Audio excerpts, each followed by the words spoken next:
Agriculture scientists, farmers, private companies, civil society organizations, and policymakers gathered under one roof to find solutions to, amongst others, the effects of climate change, food insecurity, and poverty. The effects of climate change are said to have changed how farmers do their work, requiring new ways to mitigate the consequences of erratic and extreme weather conditions. It's hoped the discussions here will lead to robust policy change in research and innovation to ensure sustainable food production. Obviously, for there to be food, it means crops, the varieties, have got to perform as expected as per the breeding intentions. Livestock has got to perform as per the breeding intentions.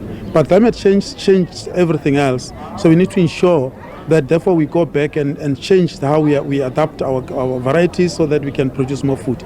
Diseases becomes one other problem. So we've just had African armyworm recently, which is something that we did not expect, but we understand that we've got rainfall, which we do appreciate. But if rainfall happens at a I don't want to say the wrong timing, but at an unanticipated timing, unfortunately that becomes not in sync with the production cycle that we'd have set forward. So unfortunately we're going to have to ensure that we adapt. Dealing with the effects of climate change is listed as a priority area by the Agriculture Working Group.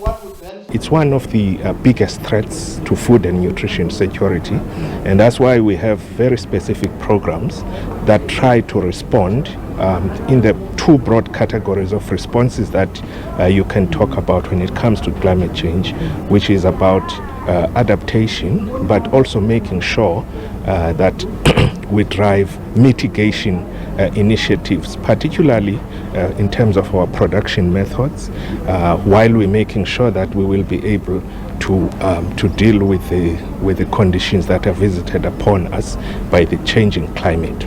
Others say the changing climate conditions will require training and skills transfer to farmers to enable them to deal with their impacts.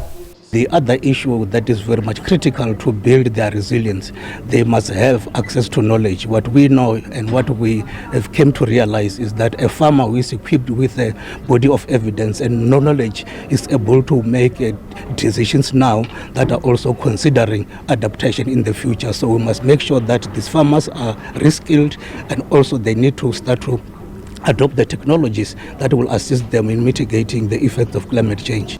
The meeting is one of the building blocks towards the November meeting of G20 leaders to be held in Johannesburg. Gloria Sefako Musi, SABC News, Pretoria.